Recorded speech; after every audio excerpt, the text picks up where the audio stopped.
Hello guys, welcome to another video of stock market friends. Novus loyalty limited guys एक upcoming IPO आज open हो जानेंगे। Complete analysis, business model, financial condition, performance, GMP कितना चल रहा है, listing कितना मिलेगा, परफॉर्मेंस का सर अप्लाई करें या फिर नहीं, फाइनल डिसीजन क्या लेना चाहिए, इन सभी पॉइंट्स को डिस्कस करेंगे। और ये कोई रिकमेंडेशन वीडियो नहीं है, जो भी फाइनल डिसीजन होगा अपने रिस्क पर लीजिएगा।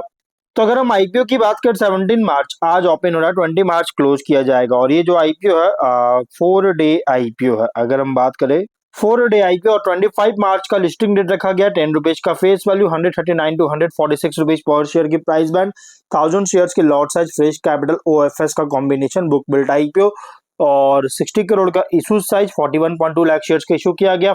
श्रेणी shares market maker, fresh capital 45 crore का, ओएफएस 12 करोड़ का किया जा रहा है। बीएसई एसएमई प्लेटफॉर्म पर लिस्टिंग किया जा रहा है। अलॉटमेंट डेट की बात करेंगे, 23 मार्च का, 24 को रिफंड रिलीज किया जाएगा, शेयर्स डिमैट अकाउंट में क्रेडिट होगा, और लिस्टिंग डेट 25 मार्च का रखा गया है। ऑफर किया गया है क्यूआईबी, एंकर इंक्लूड नहीं करेगा, 19.6%, बिग एचएनआई 14.2 और रिटेल में 33.1% का ऑफर किया गया है। रिटेल से ओनली 2 लॉट अप्लाई कर सकते हैं, 2000 शेयर्स में 2.9 लाख रुपीज पे करना पड़ेगा। Small HNI minimum 3 lot apply कर सकते हैं, 4.4 लाख रुपीज पे करना पड़ेगा। मैक्सिमम 6 लॉट अप्लाई कर सकते हैं, 8.7 लाख रुपीज पे करना पड़ेगा। Big HNI minimum 7 lot apply कर सकते हैं, 10.2 लाख रुपीज पे करना पड़ेगा। मैक्सिमम का कोई लिमिट नहीं है, लेकिन एंकर से 16.5 करोड़ का फंड रेज कर चुका है। अगर हम इसके जीएमपी की बात करेंगे तो जीएमपी 0 रुपीज का, विच मीन्स कंपनी फ्लैट या तो डिस्काउंट लिस्टिंग कर सकता है। बिजनेस 2011 में इनकॉर्पोरेट किया गया था, जो कि एक टेक्नोलॉजी ड्राइवन कंपनी है। और ये company loyalty and reward solutions अलग अलग इंडस्ट्रीज के लिए, जैसे fintech, e commerce, software, banking, FMCG, real estate और भी अलग अलग इंडस्ट्रीज के लिए जो है सो लॉयल्टी एंड रिवॉर्ड्स प्रोवाइड करता है, जो कि modern loyalty platform company offer करता है। और ये बिल्ड किया गया लेटेस्ट टेक्नोलॉजी के साथ, जिसको ऑफर करता है कंपनी। और कस्टमाइजेबल और रेडी टू यूज प्रोग्राम दोनों मॉडल्स को प्रोवाइड करता है। दोनों मॉडल्स प्रोवाइड करता है, जिसमें इंक्लूड है point based rewards, event triggered campaigns, cashback system, purchase linked promotions और डिजिटल वाउचर्स।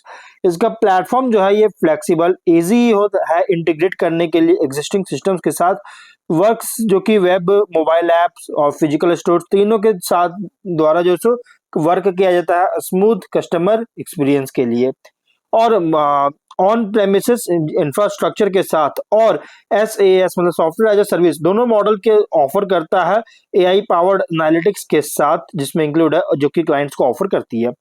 और जिसमें ऑन प्रेमिसेस की बात करेंगे तो क्लाइंट्स का सर्वर और प्राइवेट क्लाउड दोनों पर इंस्टॉल किया हुआ है, फुल डेटा कंट्रोल आइडियल के लिए, जो कि लार्ज बिजनेसेस के लिए। और ये जो है स्ट्रिक्ट सिक्योरिटी नीड्स के साथ।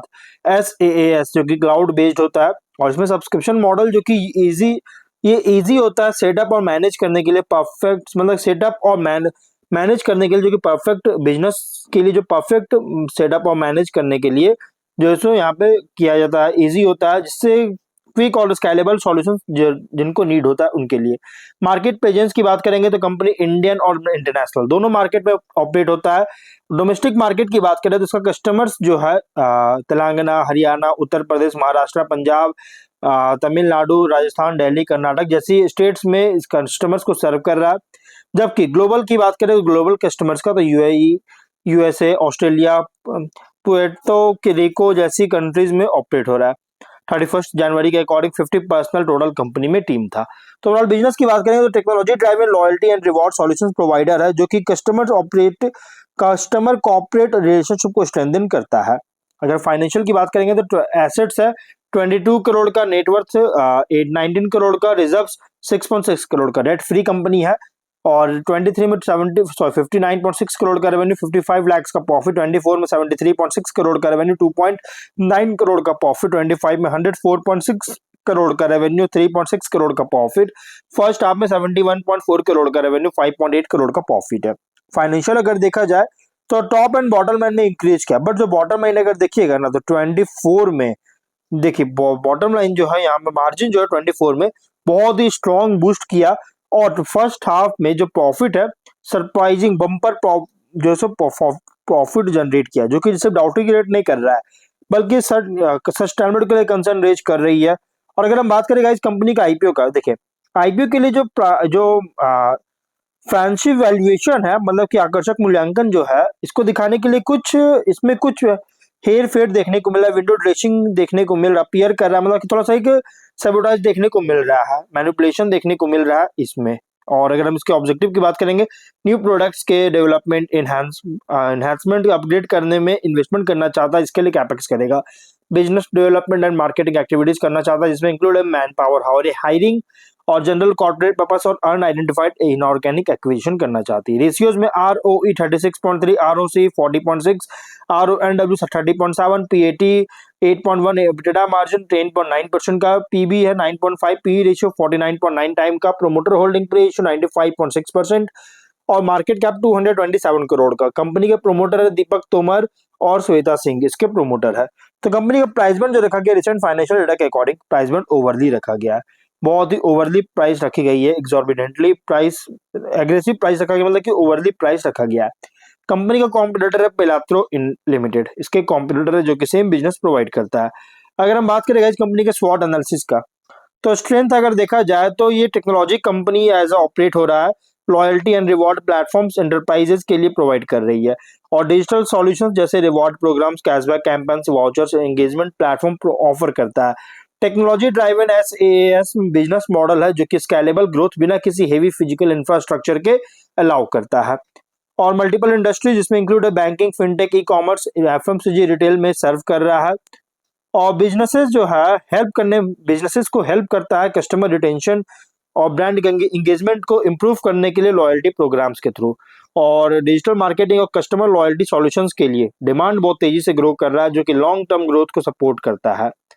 वीकनेस की बात करें तो रिलेटिवली स्केल इसका बहुत ही स्मॉलर है, छोटी है, अगर large global marketing technology platform से कंपेयर करेंगे। रेवेन्यू पूरी तरह से डिपेंड करता है एंटरप्राइज मार्केटिंग बजट्स और लॉयल्टी प्रोग्राम्स के अडॉप्शन पर, और कंटिन्यूअस टेक्नोलॉजी अपग्रेड्स और इनोवेशन का रिक्वायरमेंट होगा कॉम्पिटिटिव में रहने के लिए। और स्किल टेक्नोलॉजी, वर्कफोर्स, एनालिटिक्स की टैलेंट पर डिपेंडेंस बहुत ज्यादा है, ब्रांड रिकॉग्निशन भी लिमिटेड हो सकता है अगर हम लार्ज CRM और मार्केटिंग ऑटोमेशन प्लेटफॉर्म से कंपेयर करेंगे। अपॉर्चुनिटीज की बात करेंगे तो रैपिड शिफ्ट देखने को मिलता है और मार्केटिंग बजट्स में डिजिटल एंगेजमेंट और लॉयल्टी सॉल्यूशंस की तरफ, और SaaS प्लेटफॉर्म्स का एंटरप्राइज के द्वारा जो कि कस्टमर रिलेशनशिप मैनेजमेंट के लिए एडॉप्शन बहुत तेजी से इंक्रीज कर रहा है। और इंटरनेशनल मार्केट्स में न्यू इंडस्ट्री सेगमेंट्स में भी एक्सपैंड करने का अपॉर्चुनिटी मिल सकता है। AI और डेटा एनालिटिक्स में का इंटीग्रेट करने से क्या होगा, प्लेटफॉर्म कैपेबिलिटीज और कस्टमर इंसाइट्स को एनहांस कर सकता है। ई कॉमर्स और डिजिटल पेमेंट का ग्रोथ जो कि इसके लॉयल्टी प्रोग्राम्स के लिए नीड को इंक्रीज करता है। थ्रेट की बात करेंगे तो कंपटीशन बहुत ही स्ट्रांग है ग्लोबल CRM, मार्केटिंग ऑटोमेशन और लॉयल्टी प्लेटफॉर्म प्रोवाइडर से। रैपिड टेक्नोलॉजिकल चेंजेस अगर होता है तो कंटिन्यूअस इन्वेस्टमेंट रिक्वायर हो सकता है प्लेटफॉर्म डेवलपमेंट के लिए। और इकोनॉमिक स्लोडाउन अगर होता है तो कॉर्पोरेट स्पेंडिंग जो है मार्केटिंग और लॉयल्टी प्रोग्राम्स की ओर रिड्यूस कर सकता है। डेटा प्रिवेसी और कॉम्प्लेक्स रेगुलेशंस के कारण ऑपरेशनल कॉम्प्लेक्सिटी को इंक्रीज कर सकता है। लार्ज एंटरप्राइज क्लाइंट्स पर डिपेंडेंस बहुत ज्यादा है, जिससे रेवेन्यू कॉन्सेंट्रेशन रिस्क क्रिएट करता है। अगर हम बात करें इस कंपनी के पीयर कॉन्टेक्स्ट का, तो देखिए लार्ज ग्लोबल CRM और मार्केटिंग टेक्नोलॉजी कंपनी से कंपेयर करेंगे तो ये कंपनी ऑपरेट हो रहा है as a specialised loyalty rewards platform provider, और वही mid tier marketing technology firm से कंपेयर करेंगे तो प्लेटफॉर्म कैपेबिलिटी, एनालिटिक्स फीचर्स और क्लाइंट रिलेशनशिप पर compete करता है।